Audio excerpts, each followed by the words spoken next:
Hi, everyone. Welcome to our One World Zohar, our energy encounter with the Zohar. This week's portion is Lech Lecha. It's the story of Abraham, and there's a lot of really important wisdom that is contained within that. We're going to be in our edition of the Zohar at verse 297. The article's entitled Rabbi Chia Went to Visit Rabbi Elazar.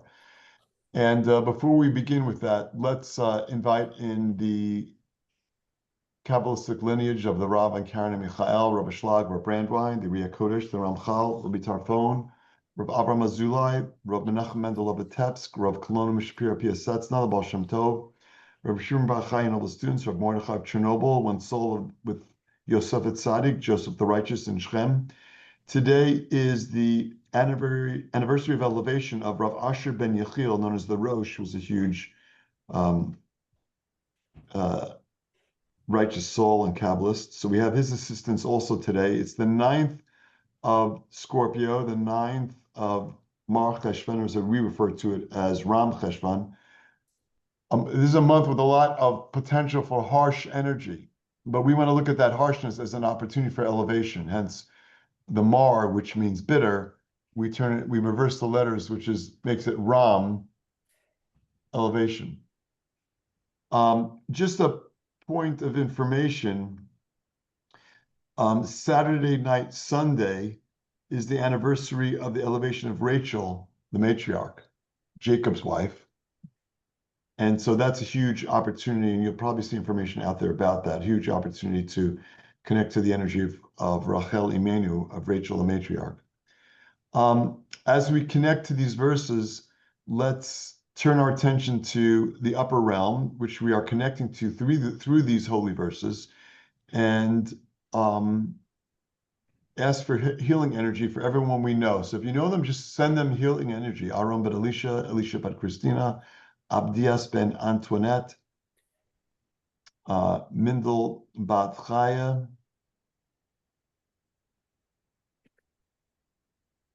Moshe ben Chana, Albert ben Imelda, Imelda ben Carmen, Yisrael Zev ben Menya Rachel, Ariel ben Rivka Tova, Meir Tzvi ben Gittel, Nachman ben Chaya, Rachel ben Chaya, Jeffrey ben Fern, Shino Devor ben Chaya Chana, Levi ben Bluma, Sarah bat Malka, Yitzchak ben Rivka, Mas bat Maraji, Chan ben Rivka, Yudivat Masanavon bat Daviva, Ganes bat Rachel Dina, Surapel ben Teresa, Kara bat Susan, and Viva bat Naina. Let's also send out energy of assistance to those souls that we know are in the first 12 months of their elevation, sending them energy of assistance and comfort on that soul's journey. Let's also connect to the energy of ending all the conflicts and wars in our world, safety and protection for all innocents in harm's way, protection from evil eye and evil speech, removal of chaos and negativity in our world, connecting to the energy of Havat Chiyam, Angad Shalom, and treating everyone in the world with human decency. Okay, verse 297. Achar Devarim ha'ele, Rabbi Chia haba azir lenechamei leRabbi Elazar, pega be Rabbi Chagai, Amar lo, hai archa dimitakna kamir demar, la'an iyu azel, Amar lo lemechamei leRabbi Elazar, Amar lo la'ananami azil behadach, Amar lo itecho lemizbar svara lamai the tishma zil, v'ilav tuv avatrach, Amar lo lechush mar lahai, the anash shmana kama razeh deoraita, v'echalna lemekam beho. So, Peter, before we get to the English for this, let's go through. You have the synopsis in your volume? Yes, I do. Let's go through that, because I think it's a really important opportunity for us to grow in some consciousness in some very important ways. So we'll go slow, because I think it's a lot of detail here. Great. And by the way, I'm going to have to pause for a second. So let me start, and then somebody pick up while I step away and come back. Okay. Yeah, no problem. Alan, do you have the copy in front of you? You're on mute. You're on mute, but if that's a yes, when Peter leaves, you'll pick up for him. Awesome. Alan, you'll pass the torch shortly. Okay, great. The Zohar offers a story about the travels of Rabbi Chia and Rabbi Chagai to visit Rabbi Elazar, the son of the Kabbalist Rabbi Shimon Bar Yochai, author of the Zohar. Okay, so Peter, you know this. Like, why do we read about journeys? Is this like the travel log of the students of Rabbi Shimon Bar Yochai, author of the Zohar? Like, why do we do that? Why is it important? Why is the Zohar even telling us, oh, he was on a journey? We know it's literally something happening in the upper world, right? Exactly. It's an elevation. It's an elevation. So when we read about people and their journeys, it's an they're on a spiritual journey. Hopefully, it's a journey of elevation. At some level, though, every experience we have in our life is an experience for elevation. It ties very closely to the energy of this month. There's a lot of harshness going on. It's opportunities for elevation. Do I want to look at the things that happen to me as from a victim consciousness? Kabbalistically, I want to look at the things that are going on for me as opportunities for growth. They're not happening to me, they're happening for me. Now, I can say this till well, I don't know, I can say this forever, but like understanding this and applying this to my life is like, it's not so easy. It's not so easy at all. But that's where I want to be. I want to be able to look at the things that happen to me in my life as opportunities for growth. Everything as an opportunity for growth. And so these journeys are opportunities for growth. Am I just reading about the journey? No, from an energetic perspective, I'm traveling along with Rabbi Chia on this journey. That's what the opportunity the Zohar is presenting to us. Like we're getting the opportunity to participate in a journey of elevation without any harshness. This is going to be harsh for me. No, for me, it's strictly an opportunity for elevation, elevating my consciousness, elevating my journey for the sake of elevating the world, which is why we set our consciousness in multiple ways at the outset, in ways that we can elevate the world around us, both immediately, both communally, and both globally. And you could say, well, really? Am I changing the world? Yeah, you're changing the world. That's our perspective. Let's continue. Kabbalistically, the concept of traveling really concerns a spiritual journey of the mind and soul between two sages. So like, it's going to challenge your consciousness. That's the other thing. It's not just challenging us, it's challenging our consciousness. Like, what's another way of challenging consciousness? Well, one of my favorite ones is doubt, which I don't know about you guys, but I experience multiple times a day. Pain and suffering will do it. Well, pain and suffering is another one, yeah. But Alex raises an important point, and that is that I can be in pain, but I don't have to suffer. And when I first heard that, I'd be like, okay, in whose world? No, well, like in the world of those who are elevated spiritually. Is that easy? No, that's really difficult. So I can be experiencing pain and suffering. I can be experiencing pain. I don't necessarily have to suffer with that pain. And again, another way of viewing the painful experiences as opportunities for growth.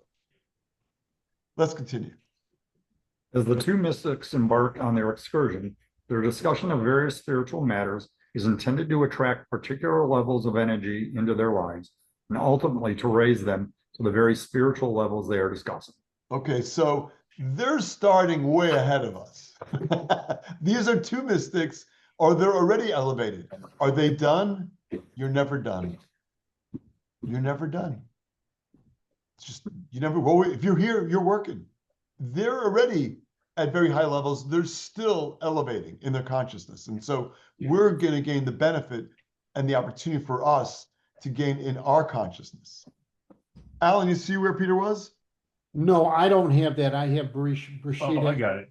Okay. 297. No worries. Or Alex, if you wouldn't mind. Yeah. Rabbi Chia. Rabbi Chia. Rabbi Chia is concerned that his colleague, Rabbi Chagi, may not be worthy to enter this higher realm, which is symbolized by the mention of Rabbi Elazar.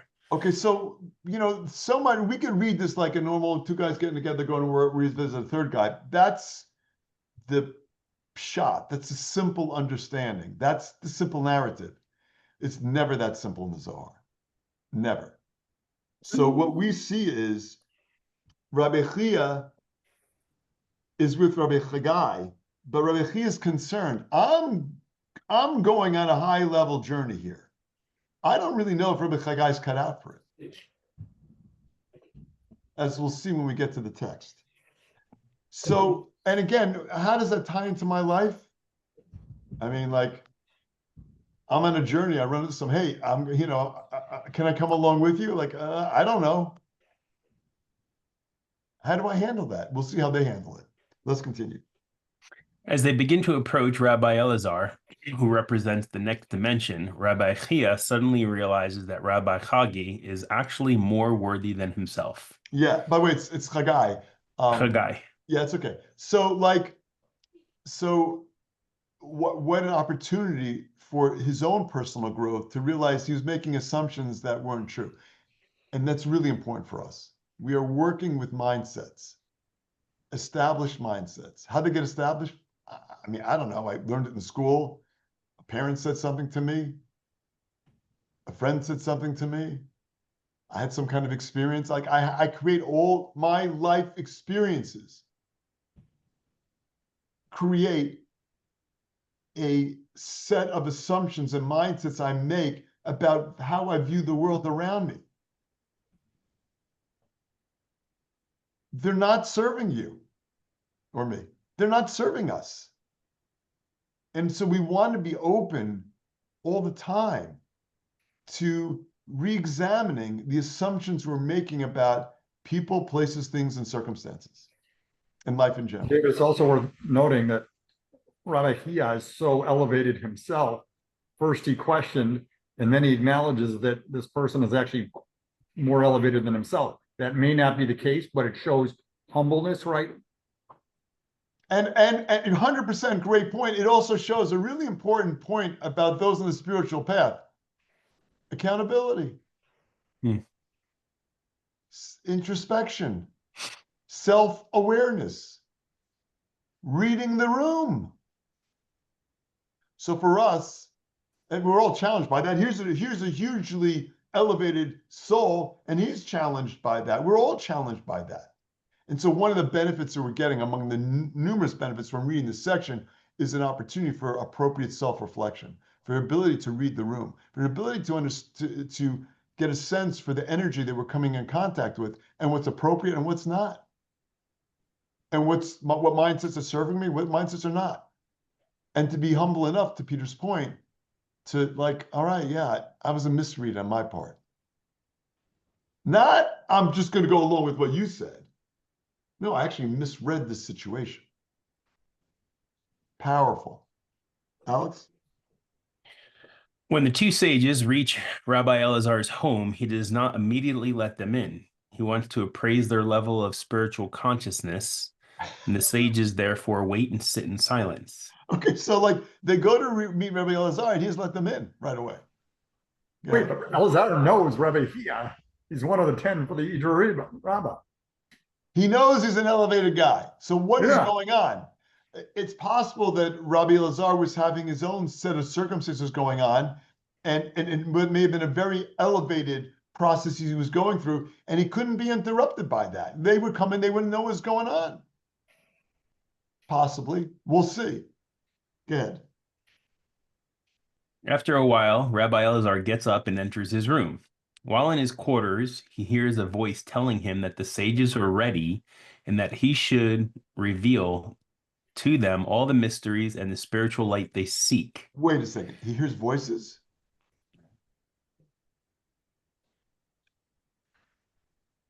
Is he losing it? Like, what do you mean? He's hearing voice. He hears the messages from his guides.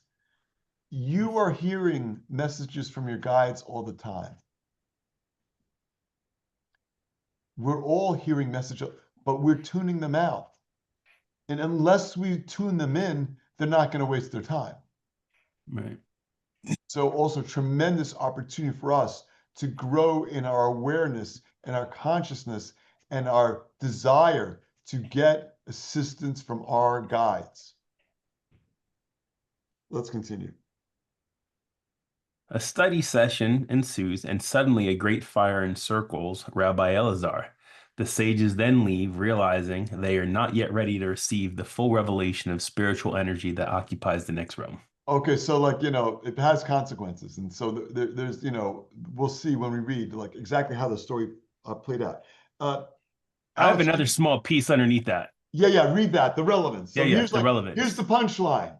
Everyone Right. prepare yourselves, because this is really what we're getting. This is really the slice of birthday cake we're getting with this section.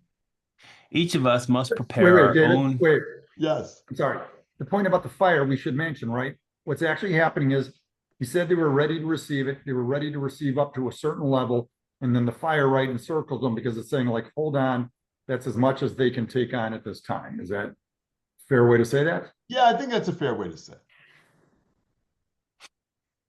Good. Alex, here we go. Each of us must prepare our own internal vessel in order to continue our growth in spiritual work. The words of this story assist in expanding our vessel and furthering our preparation. Okay, so great. So this is assisting us in, I'm going to select some words here, in preparing our internal vessel and expanding our vessel. And so the question I'd like to put out there, what is your vessel?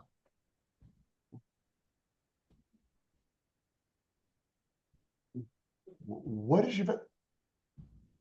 Is this the vessel? I didn't bring this for this purpose. This is what I was drinking coffee out of for. Is this the vessel? What are we talking about? What is the vessel?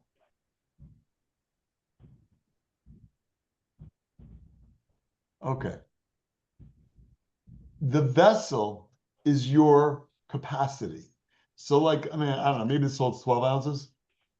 This is a 12-ounce vessel. It will not hold more than that. Maybe it's 16 ounces. I don't know. Let's say it's 16. I don't know. Somewhere between 12 and 16 ounces. That's the size of this vessel. Your vessel is the amount of light that you have capacity for. The amount of blessings you have capacity for. So that's the first thing I want to say about vessel. The second thing I want to say about vessel is, okay, Dave, it's still pretty like esoteric. Well, I'm going to get more specific, although in some ways it's even more esoteric. Your vessel is the size of your desire. The greater your desire, the greater your vessel. And so one of the things we're always trying to do is grow our desire. It's no accident that Kabbalah means to receive. It's our desire to receive. If I have a desire to receive for the self, it's still a desire. It's very human, but it's limited because this cup can only hold 16 ounces. It's closed at the bottom. If I fill it more than that, it's going to spill out. It can't accommodate more than 16 ounces. So if I have a desire to receive the self, my vessel is limited. If I have a desire to receive for the sake of sharing, my vessel is unlimited. This cup is open at the top and bottom. And I become a channel of the Creator's light for the world around me. And that's where I want to be. And so the opportunity here is to prepare my internal vessel, my capacity for light, my desire to receive, and to expand my vessel from a 16 ounce to an 18 ounce to an unlimited ounce vessel. I want unlimited desire. I just don't want 16 ounces. I want infinity.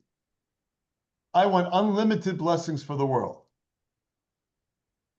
And that's where I want to move my vessel from the level of nefesh, things happen to me, victim consciousness, to the level of ruach, everything's happening for me, to the level of neshama. I'm just a channel. I'm a channel. I'm just a channel. I'm someone, aren't I? No, that's my ego. I'm a channel. My soul's a channel. That's why my soul came here, to remove the blockages.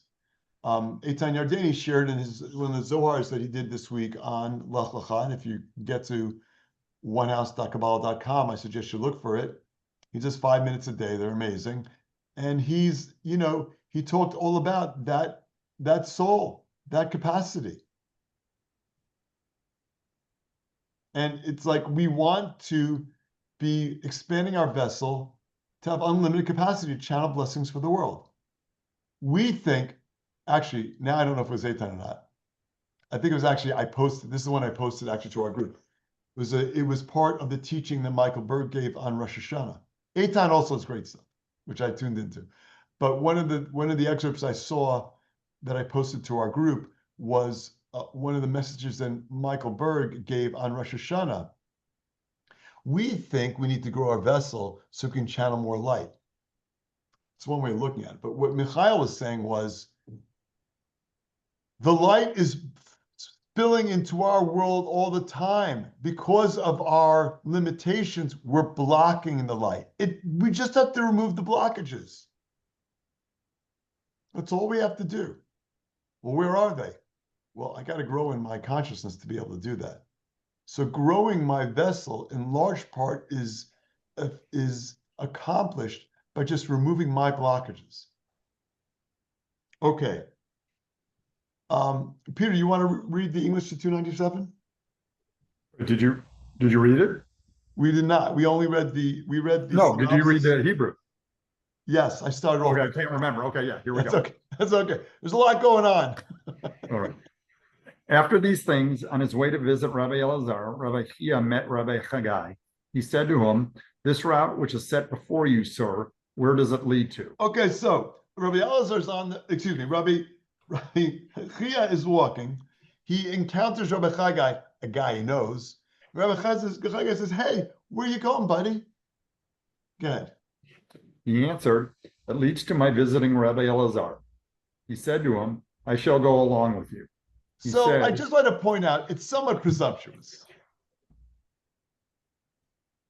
Imagine you're on a journey and you bump into a friend and he says, "Hey, where are you going?" He says, "I'm going, to Trader Joe's." And your friend says, "Hey, I'm coming along with you." Is that a little presumptuous? Even at the level of Trader Joe's, may I join you? But that's not what Rabbi Chagai says. Rabbi Chagai says, "I'm going to come along with you." So I'm just saying, it's a little like, to use the Yiddish word, it's a little bit of chutzpahdik. It's a little bit of chutzpah. It's a little bit of, it's a little entitled maybe. Just pointing it out. Let's continue. He said, "If you will be able to understand the wisdom and the reason behind what you will hear, then come along." He doesn't say come along. He says, if you think you can handle it, dude, then you're welcome to come along. Like, it's definitely giving him pushback because it's his journey. He's not sure. It's not like he's trying to be insensitive about it. I mean, I could look at it and say, well, he sees Rabbi Chagai being a little bit, a little out of bounds, a little like presumptuous. So he's trying to dissuade him. I'm not sure he's dissuading him or not. He's just kind of reading him the truth. I'm not sure you can handle it, bro. That's what he's saying. We don't know. So let's see. Let's continue. But if not, then turn back. Exclamation point. I mean, he's being assertive about, hey, buddy, if you can handle it, turn around. He's giving him a cautionary warning. Okay, let's continue. He said to him, "Sir, do not worry about this, because I have heard many secrets of Torah, and I was able to understand them." Listen, don't you worry. I'm good. I can handle it. Appreciate the caution. I'm good. I'm good. Don't worry. I mean, this is the way it's playing out between two guys that know each other. Now, this also plays out, it's playing out for us right now. Like, are you not thinking for a second if you're worthy of hearing what Rabbi Elazar? I mean, we're there too. Is this for them or is this for us? Maybe it's for us. Have you not heard, like, people say, "Oh, you study Kabbalah, could hurt you"? Is that what the warning is? Is that what the warning is on this path in general? I mean, I don't know. Is there wisdom that can really mess me up? No. If you're studying the Zohar, whatever you're encountering is exactly what you should be encountering, just in case you ever had any misgivings or doubts about that. David, what comes up, which is really interesting, is right, is yes, we can trip along the way. So what we have to really be checking in on, am I coming from my soul or am I coming from my ego? Because the minute it becomes ego, then we aren't in a place to either receive or share. And we should really be careful. So great point. Great self-check. I want to suggest that if you're coming from ego, you're not even going to see it. You're not even going to see it. In this context, everything we're doing is safe. The difference is going to be, if I'm ego-based, I'm going to be limited in my ability to see things because I'm not meritorious of being on the journey. If you want to be meritorious of being on the journey, figure out where your soul is. Figure out what your soul is telling you. And then you'll be meritorious of getting additional wisdom. How come I'm not getting it? Because you're too egocentric. Sorry to break the news to you. It's not me, it's the journey. Maybe that's the dialogue on a much deeper level of what's going on between Rabbi Chia and Rabbi Chagai. They are, in fact, having this dialogue, but it is, in fact, for us in a much deeper way. I need to grow in my capacity, in my consciousness, to merit to see the deeper truth in my life, in my world, and the real reasons behind what is happening, why things are showing up on my journey. I'm a victim. I can't believe, oh my God, I'm being handled so poorly. Can you believe this? I mean, as your friend, I would say, yeah, I believe it. I'm sorry. It's really miserable. David, but as your friend, I'm not telling you the truth. The truth is, it's happening to help you. Yes, Peter. Can I give a very simple example because it happened this morning? I had a meeting in the far western suburbs. I had to drive about an hour, and I was about 10 minutes early for the meeting, and I was pretty low on gas, so I stopped at a gas station, and it was more expensive than it should be, but I'm like, just do it. 3 times I put my credit card in, didn't work. I said, all right, not meant to be. I got back in my car, went to the meeting, and got gas after the meeting, and obviously found something way more expensive. So I'm just saying, trust, right? Trust, right? We don't know why it's happening, just trust. Yeah, we don't know why it's happening. We really don't know why. For all we know, the universe was delaying Peter and distracting Peter because I think I'm going to make a t-shirt out of that, by the way. We don't know why, just trust. What's that? We don't know why, just trust. If you're tapped into the creator, right? If we're tapped into the higher source, that is the totally. It's 100%. I will tell you that experience has happened more than any other experience since I've been studying Kabbalah, no doubt. And so the challenge is to realize at every point in time, I'm precisely where I'm supposed to be. And that's a challenge. It's hard to look at it that way. I mean, Rabbi Chagai knows that it wasn't a coincidence he bumped into Rabbi Chia. Rabbi Chia realizes it also. It's not a chance meeting. It's by design. Whose design? Supernal design, the creator's design. They're not just bumping into each other. They're bumping into each other for all time because it's in the Zohar. It's that precise. All right, Peter just left. I'm here. Okay, but I want you to read some more. We're done. You're up to 248. Okay. All right. Okay, fine. Okay, 298. Petach Rabbi Chagai ve'amar, my dichtiv et karbani lachmi li shai v'gomer. Et karbani da karban bisra, dit krav l'chapara, dama al dama, bisra al bisra. Begin the whole karbanin, lav mit karvin, ela al bisra, l'chapara al bisra. Rabbi Chagai opened the discussion saying, this is the meaning of my offering, the provision of my sacrifices made by fire. Okay, so that's a verse from the fourth book, Bamidbar, chapter 28, verse 2. I believe that's the verse, those are the verses that we read on the new moon. Because for some reason it's stuck in my head, and it means I probably heard it a lot of times. But anyhow, notwithstanding, so they're on the journey, they're doing it together. I mean, Rabbi Chia is not sure if Rabbi Chagai should be along. Rabbi Chagai is pretty confident he should be. Why are they all of a sudden, Rabbi Chagai bring up a verse of Torah to discuss? Now, this happens on journeys all the time. They go on a journey and they're talking Torah on the way because they're making a spiritual connection. But you got to wonder, was Rabbi Chagai bringing this up because he needed to prove to Rabbi Chia he's meritorious to be on this journey? Because there was a story. They could have just said, two students on a journey, and he opens up with the verse, but that's not what happens. There's a whole preamble to that. So I'm wondering if that's impacting. Yes. But I mean, that's if he is doing that out of the need for awareness, then that negates positive energy, doesn't it? Does it? I believe it does. So what you're saying is that if Rabbi Chagai is coming from a place of ego, then really, is this really a spiritual? Great point. Great point. But you know what? He's not perfect. He's not perfect. It could be ego. You're right.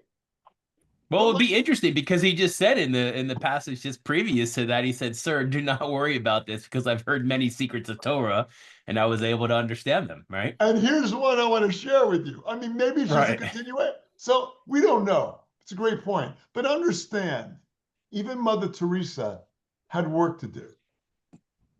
Even our teachers, their ego is getting triggered. Rest assured. Wait, they say Mother Teresa wrote a note on her deathbed that it was all full of doubt, that had she done enough and was she connected enough? It's unbelievable. Unbelievable. Yeah. So we're all doing the best we can. It's a 1% view.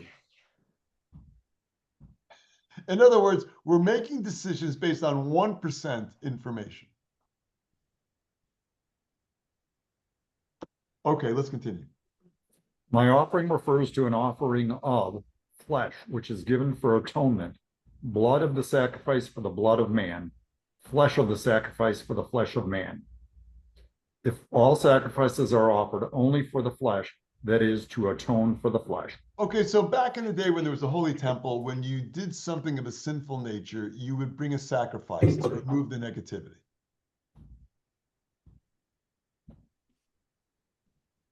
How did that work? So it's flesh for flesh. I know, but it's like the offering was like of an animal. That's not my flesh. That's an animal. What's the deal there? I do something wrong, and what is going on?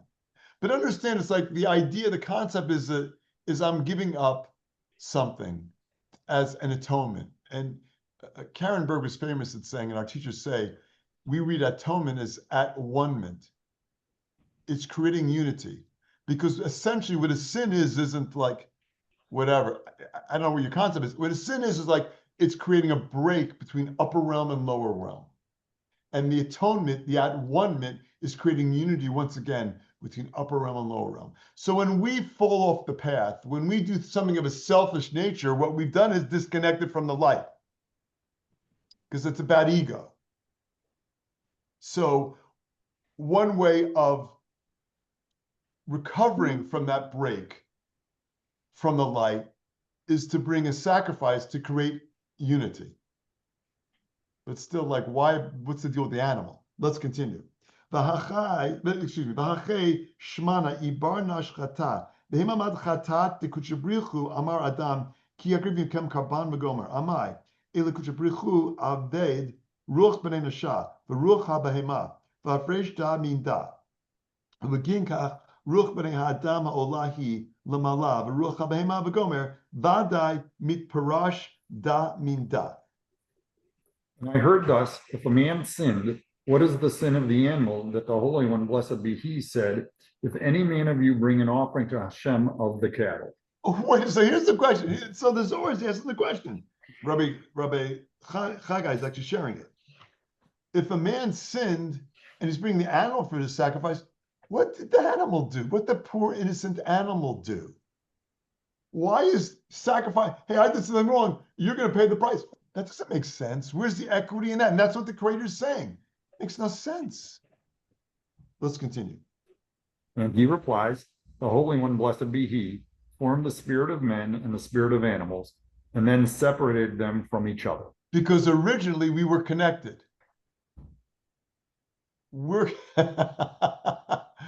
Originally we're connected. We're all of one soul. Whose soul is that? The Creator's.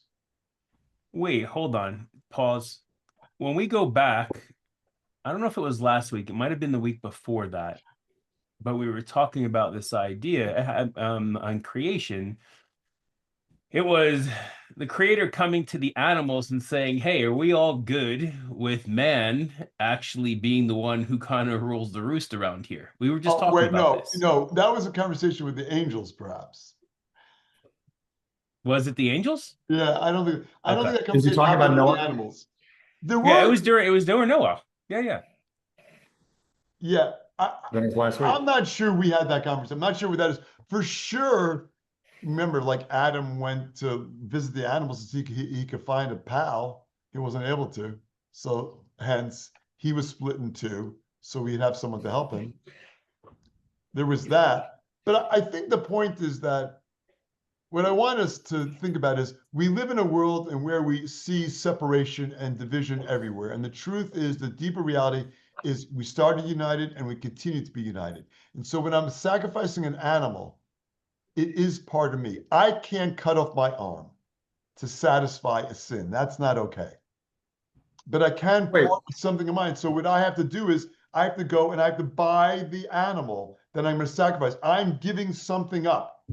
I'm parting with something to recreate that reconnection that I created, that disconnect that I created, so I can create the unity that existed before I fell and created a disconnection from the light. That's what's going on here. That's the deeper reality. So, just so you know, this is why we set our consciousness for ahavat chinam, unconditional love, because we're all connected. I know it doesn't look that way. I see we're all seeing the same thing on a 1% basis. On the 99% basis, we're all connected. And so when I do negativity to somebody, I'm literally only hurting myself. And that's a huge lesson to take from this. Continue. Okay, yeah, let's continue. Therefore, the spirit of man goes upward, and the spirit of the beast goes downward. So they are definitely separated from each other. Okay, but at this point, what does it mean that the spirit of man goes upward? The animal is locked into a consciousness of his nature, his or her nature. Animals can't rise above their nature. We can. We go up. We elevate our consciousness. We're supposed to rise above our nature. So when we don't, when we fall, we're using the animal to connect that reconnection so that I can get back on my path and elevate my energy, elevate my consciousness, elevate my vibrational frequency. I can do that. They can't. That's the distinction between man and every other animal on the planet. We have the ability to rise, to elevate. Let's try one more in the 2 minutes we have. 300. Ad lachata adam makati v'yomer elokim hinei natati lachem et kol eseb zorea zara v'gomer. Uchtiv lachem yeh la'achla v'la yatir. Kevan dechata d'yetzer hara ishta'i b'gufa dilei v'chol inun toladin abad b'ho dina. Before Adam sinned, it is written, and Elohim said, behold, I have given you every herb-bearing seed, and to you it shall be for food, and no more than this. So he was not permitted to eat animals. You couldn't eat the animals back then. We were vegetarians in the Garden of Eden before the sin of eating the apple. Apple, I say, put in air quotes because I'm not sure that's what it was. Let's continue. But since he had sinned and the evil inclination was absorbed to his body and to all of his offspring, he passed his judgment over them. In other words, he brought the great flood upon them. Okay, so like our sins, our inability to rise above our nature, which is what distinguishes us from the animals, had serious consequences for the world. I always have the choice between going with my evil inclination, my yetzer hara, my nature, my desire to receive for the self, and rising above that and going with my yetzer tov, my good inclination, my higher consciousness. And so what is happening here? I'm expanding my vessel. I'm expanding my desire. I'm transforming my desire to receive for the self, my animal nature, my desire to receive for the self, into a desire to receive for the sake of sharing.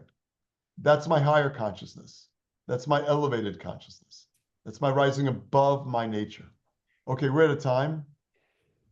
Thank you so much. Shabbat Shalom, everybody. Thank you all. Shabbat Shalom. Love you all. Shabbat Thanks Shalom. for joining us. Thanks for reading, Peter and Alex. And have a great Shalom. Shabbat. Thank you, guys. Shabbat shalom. Shabbat Shalom. Shabbat Shalom.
David.